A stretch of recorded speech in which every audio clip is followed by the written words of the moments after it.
देखिए, मोदी जी का खौफ इतना है कि केजरीवाल ही क्या, हर पार्टी के नेता ये चाहते हैं किसी भी तरह से मोदी जी को रोकें। लेकिन हम दूसरी पार्टियों को बता देना चाहते हैं कि मोदी जी को रोकना मुश्किल ही नहीं, नामुमकिन भी है।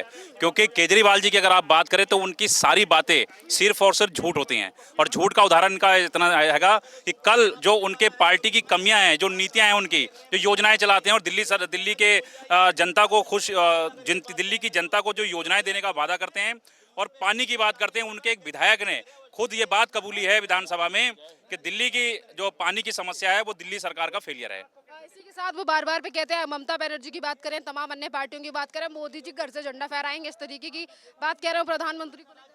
देखिए, प्रधानमंत्री जी को मैंने भी कहा, प्रधानमंत्री जी को लेकर पार्टियों का एक ही एजेंडा बन गया है कि किसी भी तरह से प्रधानमंत्री जी के नाम की, उनकी छवि जो है उनके नाम की, उसको धूमिल किया जाए। लेकिन उनको ये सोचना चाहिए कि ये गठबंधन अगर और भी बड़ा कर लें, अगर इसके अंदर वो 6 पार्टियां और भी शामिल कर लें, क्षेत्रीय 50 पार्टियां और भी कर लें, फिर भी मोदी जी का जो नाम है आज विश्व भर में, मोदी जी का जिस तरह से नाम चल रहा है उसको इनको आज तक छूना भी तक इनके लिए मुश्किल है। सर, आम आदमी पार्टी तो लगातार ये कहती है कि 2024 में सिर्फ केजरीवाल टक्कर दे सकते हैं मोदी जी के लिए। जी देखिए, वो कह रहे हैं ना, और आप लोग भी देख रहे हैं कि किस तरह से दिल्ली में भी आज जो दिल्ली में उन्होंने वादे किए थे, यहाँ की आज जो दिल्ली की जनता है वो केजरीवाल जी को टक्कर दे रही है। और आज अगर केजरीवाल जी सामने आ गए तो दिल्ली की जनता जो है उनको छोड़ने वाली नहीं है। और बाहर की जनता की क्या बात करें। और आज भारतीय जनता पार्टी का जो ग्राफ आप देख रहे हैं दिन प्रतिदिन, चाहे वो जीडीपी देख लें या विश्व स्तर पर देख लें, मोदी जी का, माननीय गृह मंत्री जी का, आदरणीय हमारे राष्ट्रीय अध्यक्ष जेपी नड्डा जी का, जिस तरह से उनके नेतृत्व में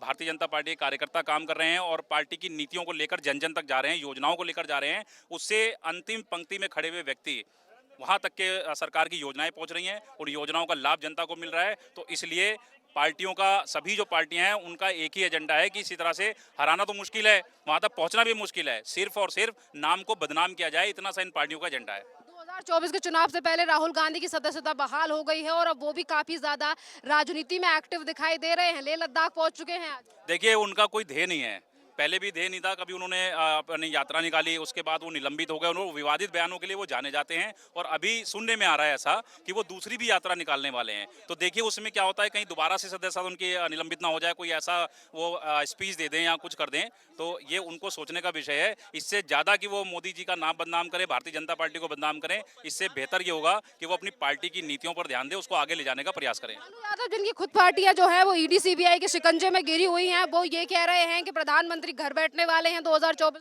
देखिए, ये तो मनगढ़ंत बातें हैं और वो जनता जानती है देश की। और आज टीवी चैनल देख लीजिए, अखबार देख लीजिए, और क्षेत्र में अगर ग्राउंड लेवल पर भी आप जाएंगे तो जो मोदी जी की योजनाएं हैं आज तक इससे पहले किसी प्रधानमंत्री जी ने दी है। और यही आधार होगा कि प्रधानमंत्री की जो योजनाएं हैं गरीब व्यक्तियों के लिए, उन आम नागरिकों के लिए, उन नागरिकों को आज एक बार 2024 में फिर मोदी जी का नाम याद आ रहा है। मोदी जी के अलावा और किसी को वोट देना नहीं चाहते हैं।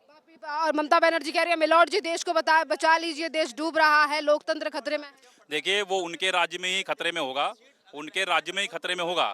अगर वो नहीं कर पा रहे हैं तो ये सिर्फ आरोप लगाते हैं, आपको पता ही है, इसके अलावा और कुछ नहीं है। कुछ नहीं हो रहा। तो क्या लग रहा है, क्या ये जो गठबंधन है जिसका नाम इंडिया रखा गया है, ये खिला पाएगा, यानी कि बन पाएगा इनमें से कोई प्रधानमंत्री?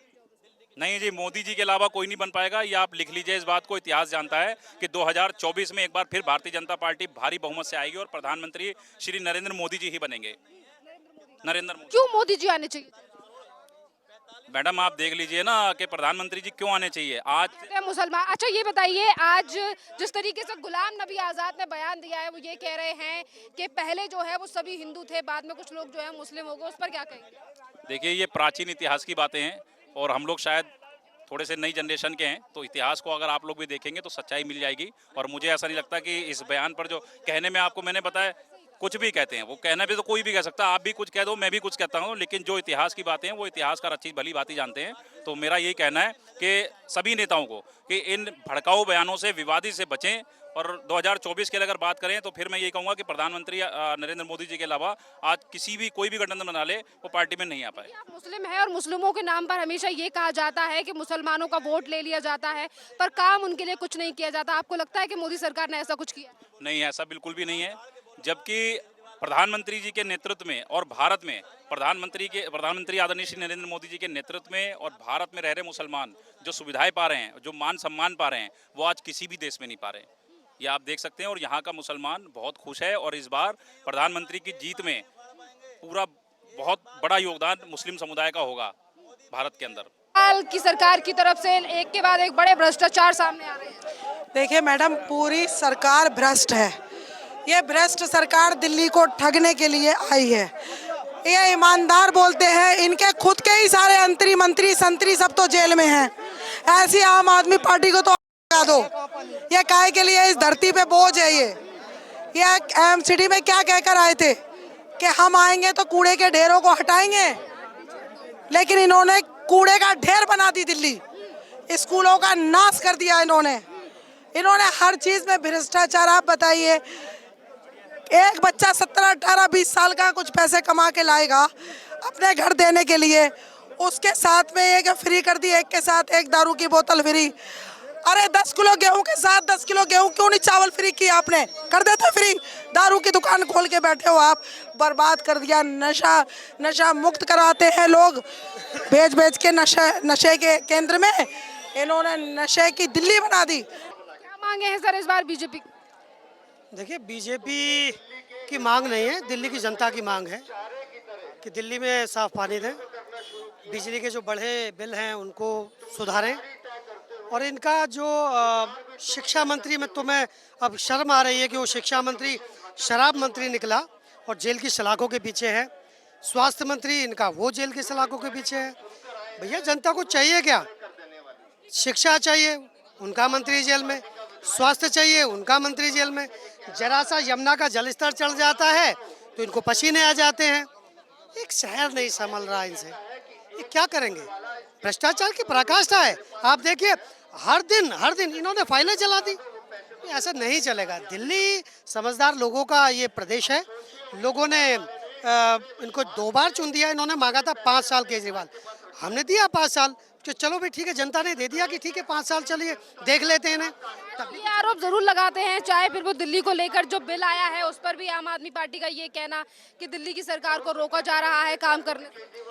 देखिए, आप पत्रकार हैं, बहुत दिन से पत्रकार कर रहे हैं यहाँ। दिल्ली केंद्र शासित प्रदेश है, दिल्ली देश की राजधानी है। दिल्ली से तमाम वर्ल्ड को संदेश जाता है। आपको काम करने के लिए किसी ने रोका है? आप काम कीजिए ना। क्या आपने स्कूल बनाए जो आपने वादा किया था? कौन से बिल घटाए? मैं अगर अभी आपको व्हाट्सएप दिखाऊं तो मेरा जो बिजली का बिल ऐप में है वो 4-5 हज़ार का आता है। आप समझिए, कह रहे हैं कि बिजली हमने आपको फ्री दे दी। आपको काम करने केजरीवाल कह रहे हैं दिल्ली को नंबर 1 बना रहे हैं। कौन बना रहा है दिल्ली को नंबर 1? मोदी जी बना रहे हैं। आप टनल देखिए ना, आप देखिए प्रगति मैदान पे जाकर के देखिए। आप देखिए लाल किले के जो कॉरिडोर बनाया है, तो हम उसको बना रहे हैं, बीजेपी उसको बना रही है। आप समझिए, वो जो क्रेडिट है इनका, मनीष सिसोदिया जाके टनल में फोटो खिंचवाता है, दिखाता है हमने विकास कर दिया। That is all wrong. आप तथ्यों पे जाइए, दिल्ली में कौन सा इन्होंने कर दिया है? ये सिर्फ 1-2 स्कूल पे इन्होंने एक चादर चढ़ा दी है, एक कलर की चादर चढ़ा दी है। That's all. कोई कितने स्कूल बनाया बताइए? कोई एक कॉलेज बनाया हो? इंद्रप्रस्थ यूनिवर्सिटी पे वहाँ जाके ठप्पा लगा रहे थे, वो तो एलजी साहब ने रोका कि भाई क्या कर रहे हो, आपने किया क्या है? तो ये सारी चीजें आप सब लोग जानते हैं, जनता समझदार है, और इस बार 2025 में इनको जवाब देगी दिल्ली की जनता। दिल्ली अरविंद केजरीवाल की पार्टी जो है वो विपक्षी पार्टियों के साथ अलायंस कर चुकी है और कहा जा रहा है 2024 में मोदी जी रिपीट नहीं आ रहे। देखिए, उनके अलायंस तो मोदी जी ने पहले, अमित शाह भाई ने कह दिया था, लोकसभा में कह दिया कि इनके अलायंस जो है सब केवल एक बिल के लिए है।